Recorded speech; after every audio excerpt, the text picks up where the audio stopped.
Hey, when you first launch Photoshop, you're going to get this dialog box that appears. And one of the first things we're going to do is we're going to go ahead and create a brand new file. And you can do that in one of two areas. We're going to go ahead and click New File. And we'll have an option here to go ahead and choose from the different types of canvases that are available. So Photoshop is a raster-based tool, and the canvas dimensions are usually in pixels. You can change the units from pixels to inches, centimeters, etc., but we're going to stick with pixels. And what I'd like for you to do is to create a 5100 by 3300 pixel wide resolution of 600 pixels per inch canvas. So it'll be 5100 pixels wide, 3300 pixels tall, and 600 pixels per inch. And those are the settings that we're going to use for the most part. There are some exceptions, but this is how you would change the size of your canvas should you need to. Now, when we click on Create, we will see a blank canvas. Now, maybe when you look at your Photoshop canvas, your settings may look a little bit different than mine. So no problem.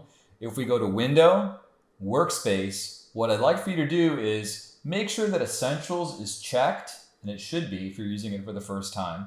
And then choose Reset Essentials. And what that'll do is it'll configure all of the panels and the menu items and the toolbars to their default setting. Now, to give you a bit of a lay of the land, on the far left-hand side, we have our commonly used tools. You'll notice that when I hover over a specific tool, it gives me not only the keyboard shortcut, but it gives me the name and the ability to learn more about a specific tool. More on that later. We have our canvas here, and this is known as our drawing area. The white rectangle that you see here is the place where we're going to actually be creating stuff. And everything outside of that is known as the artboard. And if we look at the top here, we have our menu items. There's a lot of menu items going from File, Edit, Image, Layer, and so forth. And then up here, just below the menu items, we have a set of contextual tool options. So if I were to click on a different tool in the toolbar, you'll notice that the contextual menu changes to reflect the tool that I've currently selected. So really, really important to be aware of that. On the far right-hand side, you'll see that there's a color panel. These are all individually known as panels. You can tear panels out and you can move them back in. You're not going to worry about, nothing's going to break when you take something out. Let's say I take this panel out and I close it by hitting the small X. I can always get that panel back by going to Window and choosing the name of the panel that I have closed. In this case, it's color, so it'll pop back. And it'll pop back in the same spot that I last left it at. Then we have panel properties here, and then below that is our most important area, which is our layers panel. And we'll talk a lot more about layers throughout the term, but this is going to be a very, very essential thing to work with. It's kind of like the basic unit of Photoshop is working with layers. And we're going to work with multiple layers depending upon what we're doing with our digital drawing. So typically the background layer is something that I don't recommend that you work on. Instead, what I recommend doing is making a brand new layer above the background layer. And the reason for that is that when we make a new layer, and if you go all the way down to the bottom, there's a small plus sign. If you click on that small plus, you'll create a brand new layer. You'll see that there's a set of checkerboards.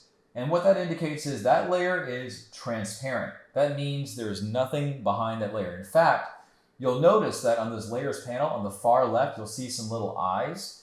If I turn off the eye for the background layer, we can see what is on layer 1. This checkerboard pattern indicates that it is a transparent layer. There's nothing there to see. And the background layer automatically includes that white background. Now, when we start using our brushes, it'll become apparent as to why it's better to work on a transparent layer than it is on the background layer. But we'll talk about that for another video. But for right now, I want you to just be familiar with the layout of the panels, how you can go ahead and reset your workspace, how you can find important things like the color panel, etc. And if you say happen to accidentally close something, let's just go ahead and close this tab group. I'll go ahead and close this. And let's just say for giggles that I also close the layers as well. Now, how do I get back to where I was? Well, I just have to go to Window, Workspace, and then make sure that I choose Essentials if it's not already there, and just choose Reset Essentials. And all of a sudden, everything comes back to where I'm at. So if a menu panel disappears for whatever reason, don't panic.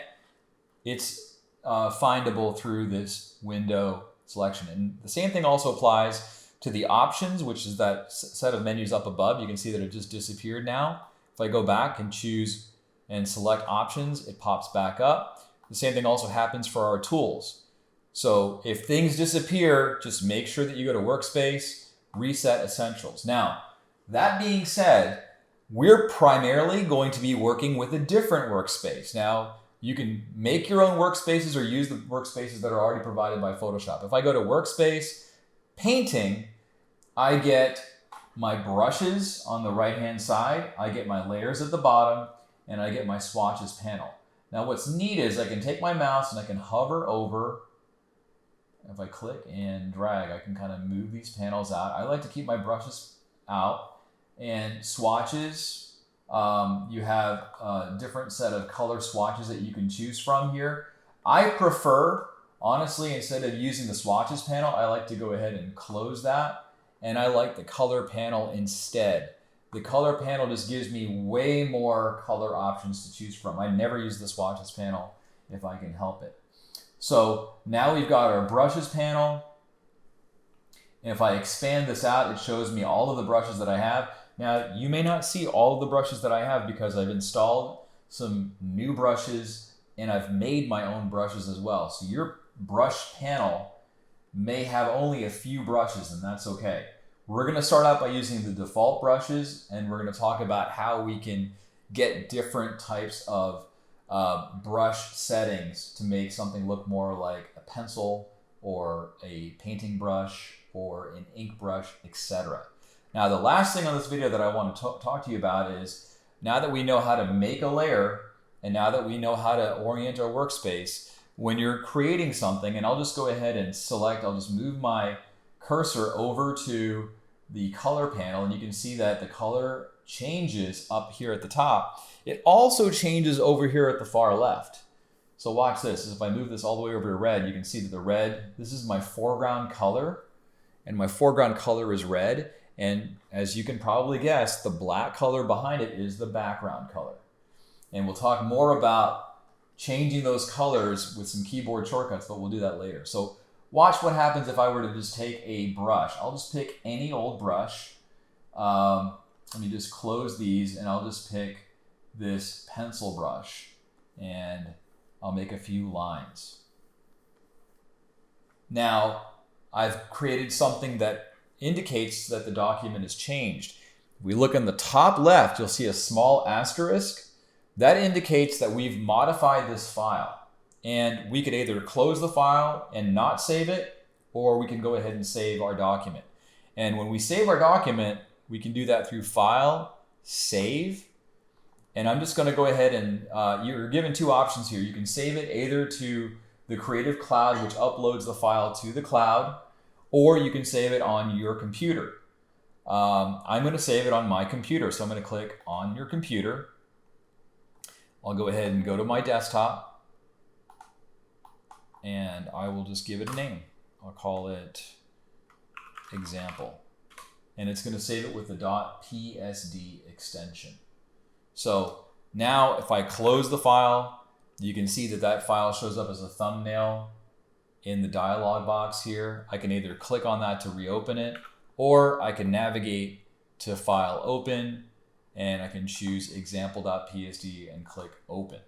So this is just to orient those of you that may or may not be familiar with Photoshop, just to give you a little bit of a tutorial on basic file opening, basic file saving, and general locations of various panels. So in the next video, we'll talk more about utilizing some of the brushes. We'll start creating some exercises to practice our line confidence and our line weight. So I'll see you in the next video.